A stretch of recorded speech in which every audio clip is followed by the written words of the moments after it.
भवतु सहनौ भुनक्तु सह वीर्यं करवावहे तेजस्विनावधीतमस्तु मा विद्विषावहे। ओम शांति शांति शांति।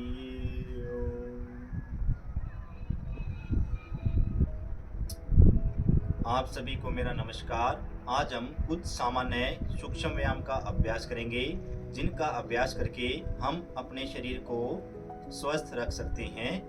चलो प्रारंभ करते हैं। सबसे पहले गर्दन के अभ्यासों से शुरुआत करेंगे। सबसे पहले गर्दन को सांस भरते हुए पीछे, सांस छोड़ते हुए आगे, सांस भरते हुए पीछे, सांस छोड़ते हुए आगे। अगर आपको सर्वाइकल की समस्या है तो गर्दन को आगे न झुकाएं, अन्यथा प्रक्रिया को करते रहें। सांस भरते हुए पीछे, सांस छोड़ते हुए आगे। 5 से 7 बार इसी क्रिया का अभ्यास करेंगे। 5 से 7 बार अभ्यास करने के बाद अगला अभ्यास करेंगे। सांस भरते हुए गर्दन को दाईं तरफ झुकाएंगे, सांस भरते हुए बीच में लेकर आएंगे गर्दन को, फिर सांस को खाली करते हुए बाएं तरफ झुकाएंगे। ऐसे ही इस प्रक्रिया का भी 5 से 7 बार आपको अभ्यास करना है श्वासों के साथ। अगर श्वासों के साथ आप करोगे तो आपको फायदा ज्यादा मिलेगा प्रक्रिया करने का। सांसों के साथ करते रहेंगे। सांस छोड़ते हुए झुकाना है, सांस भरते हुए गर्दन को बीच में लेके आना है। फिर अगला अभ्यास करेंगे। सांस भरते हुए गर्दन से पीछे की तरफ देखेंगे, कंधे के ऊपर से ले जाते हुए गर्दन को पीछे की तरफ देखना है, ट्विस्ट करना है गर्दन को। उसके बाद बीच में सांस भरें, सांस खाली करते हुए दूसरी तरफ देखें, बीच में श्वास भरें। 5 से 7 बार अभ्यास करते रहें। श्वासों के साथ हमें अभ्यास को करना है। प्रत्येक अभ्यास में श्वासों का ध्यान रखेंगे, श्वासों के क्रम के ऊपर ध्यान लगाएंगे। श्वास खाली करते हुए गर्दन को ट्विस्ट करेंगे, श्वास भरते हुए बीच में, श्वास खाली करते हुए गर्दन को दूसरी तरफ ट्विस्ट, श्वास भरते हुए बीच में। अगला अभ्यास करेंगे। गर्दन को पीछे झुकाएंगे और half rotation backward, half circle inhale, half circle exhale. आधे चक्कर में सांस भरें, आधे चक्कर में सांस को छोड़ें। 5 से 7 बार अभ्यास करना है आपको। 5 से 7 बार अभ्यास करने के बाद अगला अभ्यास हमारे कंधों के लिए करेंगे। पैरों को थोड़ा पास ले आएंगे, कोहनियों को सीधा करेंगे, हथेलियों को जंघाओं के बगल में लगाएंगे। यहीं से सांस भरते हुए अपने कंधे वाले हिस्से को ऊपर उठाएंगे, सांस छोड़ते हुए कंधे वाले हिस्से को नीचे लेके आएंगे। श्वास भरते हुए कंधे को ऊपर, श्वास छोड़ते हुए कंधे को नीचे। कोहनियों को सीधा रखने का प्रयत्न करना हमें और श्वासों के ऊपर ध्यान रखना। सांस भरते हुए ऊपर, सांस छोड़ते हुए नीचे। 10 से 15 बार अभ्यास करेंगे श्वासों के साथ।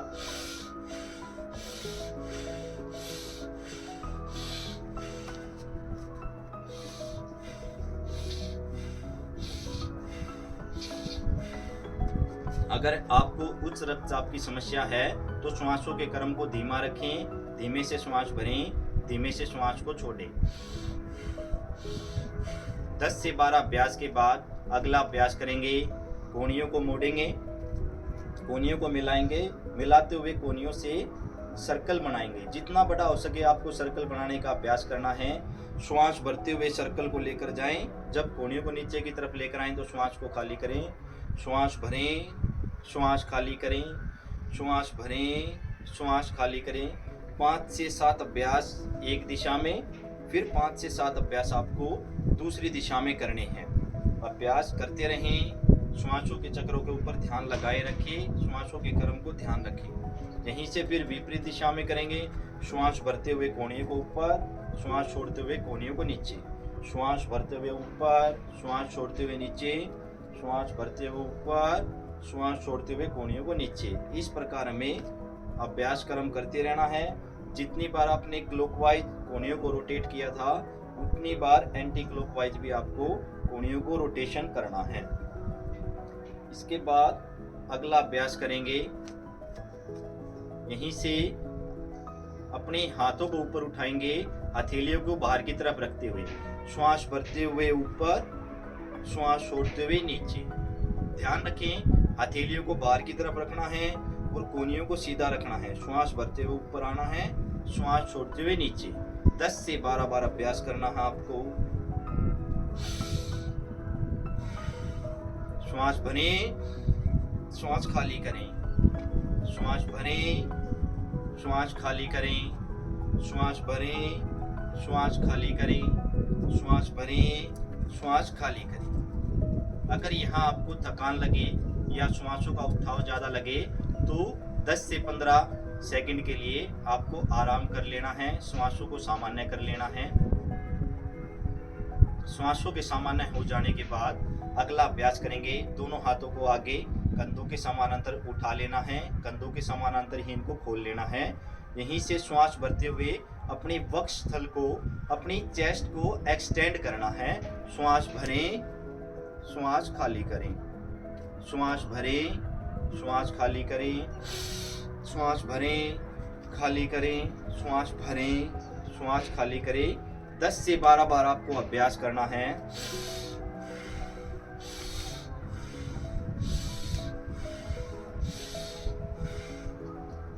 दस से 12 बार अभ्यास करने के बाद अगले अभ्यास की तरफ बढ़ते हैं।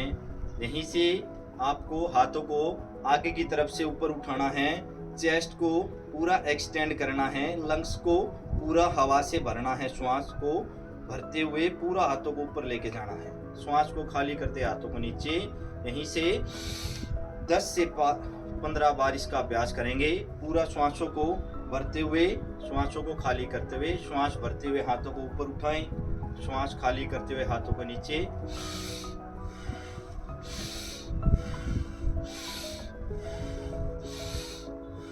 दस से 15 बार आपको इस क्रिया का अभ्यास करना है। जहां आपको ये लगे कि श्वासों का उठाव ज्यादा हो गया, वहीं आपको 10 से 15 सेकंड के लिए श्वासों को सामान्य कर लेना है।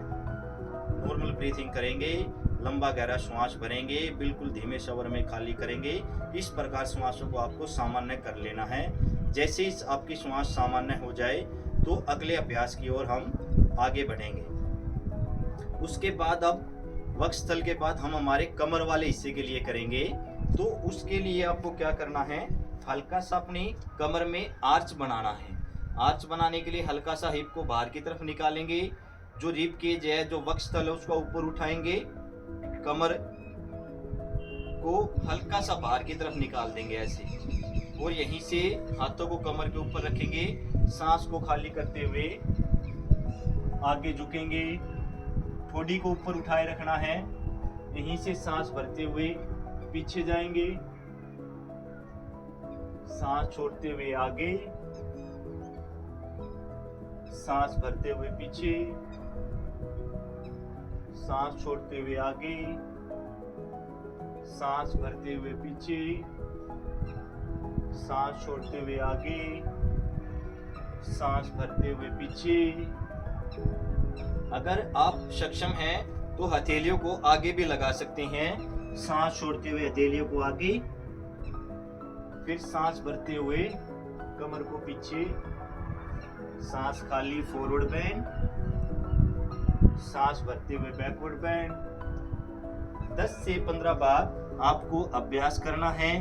कमर में आपको कुबड़ नहीं बनाना, कमर में आपको हंस नहीं बनाना। ऐसे करके आपको आगे नहीं झुकना। अगर ऐसे करके आप आगे जाओगे तो आपको कोई ना कोई इंजरी होने का खतरा रहेगा।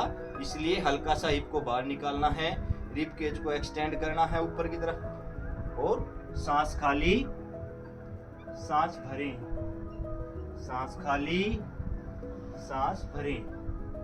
10 से 15 बार अभ्यास करने के बाद अगले अभ्यास की तरफ चलते हैं।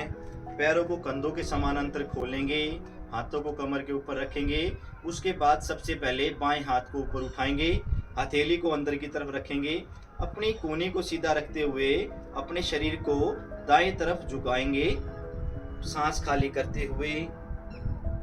यहीं से सांस भरते हुए वापस, फिर अपने दाएं हाथ को उठाएंगे, सांस खाली करते हुए बाएं तरफ झुकाएं, सांस भरते हुए वापस बीच में। इसी क्रम को दोनों तरफ से 10-10 बार हमें दोहराना है। श्वासों के साथ अच्छे तरीके से करना है। जितना कोहनियों को सीधा रखोगे उतना आपके साइड फैट के ऊपर जो साइड की आपकी चर्बी है उसके ऊपर ज़्यादा प्रभाव पड़ेगा और जल्दी से जो अनावश्यक चर्बी है वो आपकी खत्म हो जाएगी। 10 से 15 बार दोनों तरफ से करेंगे। श्वासों के साथ सांस खाली, सांस भरें, सांस खाली, सांस भरें, सांस खाली, सांस भरें, सांस खाली, सांस भरें। 10 से 15 बार हमें अभ्यास कर लेना है। उसके बाद अगला अभ्यास हमारी जंघाओं के लिए करेंगे। अगर आपको किसी प्रकार की घुटनों में इंजरी है या ज़्यादा आपके घुटनों में स्टिफनेस है तो आपको बिल्कुल हल्का हल्का अभ्यास करना है। दोनों हाथ कमर पे, पैरों को कंधों के समानांतर खोलेंगे, सांस भरेंगे, सांस खाली, सांस भरें, सांस खाली, सांस भरें, सांस खाली, सांस भरें। अगर आपके घुटनों में किसी प्रकार की कोई समस्या नहीं है तो आप पूरा नीचे जा सकते हैं। सांस खाली, सांस भरें, सांस खाली, सांस भरें, सांस खाली, सांस भरें। 15 से 20 बार आपको अपनी जंघाओं के लिए इसका अभ्यास करना है। गतिमय उत्कट आसन। सांस खाली, सांस भरें, सांस खाली, सांस भरें। घुटनों के बाद हमारा जो नंबर आता है वो हमारी पिंडलियों का आता है, काफ मसल्स का। उसके लिए हमें दोनों पैरों को मिलाना है।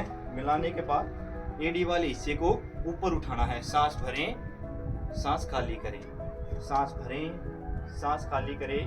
15 से 20 बार पिंडलियों के लिए हम एक्सरसाइज करेंगे अपनी। सांस भरें, सांस छोड़ें, सांस भरें, सांस छोड़ें, सांस भरें, सांस छोड़ें, सांस भरें, सांस छोड़ें। पिंडलियों के लिए अभ्यास करने के बाद अगला अभ्यास हमारे टखनों के लिए करेंगे हम। पहले दाएं पैर को आगे लेकर आएंगे। सांस भरते हुए दाएं पैर के पंजे को ऊपर उठाएं। सांस खाली करते हुए पंजे को नीचे लेके जाएं। सांस भरें, सांस खाली करें, सांस भरें, सांस खाली करें, सांस भरें, सांस खाली करें, सांस भरें, सांस खाली करें। इसी तरह अपने पैर के पंजे को दाएं से बाएं लेकर जाएंगे। सांस भरते हुए, सांस खाली करते हुए, सांस भरते हुए बाहर की तरफ, सांस खाली करते हुए अंदर की तरफ। 5 से 7 बार अभ्यास करें। दाएं बाएं, दाएं बाएं। उसके बाद 5 बार क्लॉकवाइज रोटेशन करेंगे, 5 बार anti clockwise. Half rotation inhale, half rotation exhale. सांस भरें, सांस खाली करें, सांस भरें, सांस खाली करें। इसी तरह दूसरी तरफ से विपरीत दिशा में सांस भरें, सांस खाली करें, सांस भरें, सांस खाली करें। 5-5 बार क्लॉकवाइज और एंटी क्लॉकवाइज आपको अभ्यास करना है। उसके बाद बाएं पैर से ऐसे ही अभ्यास करेंगे। सांस भरते हुए पंजे को ऊपर उठाएं, सांस छोड़ते हुए पंजे को नीचे, सांस भरें, सांस खाली करें। 5 से 7 बार अप एंड डाउन आपको करना है अपने पंजों को।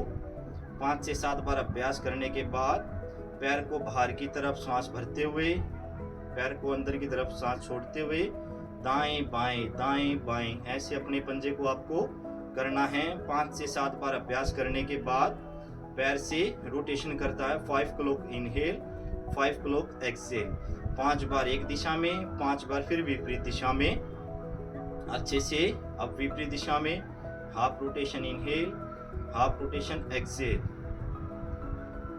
अच्छे से अभ्यास करें। यह हमारे कुछ सामान्य सूक्ष्म व्यायाम थे जो आपकी गर्दन से लेकर पैर के पंजों तक के हिस्से के लिए लाभदायक हैं। अगर आपको वीडियो अच्छा लगे, फायदेमंद लगे तो इसको आगे से आगे शेयर करें। आप सभी का धन्यवाद। जय हिंद, जय भारत।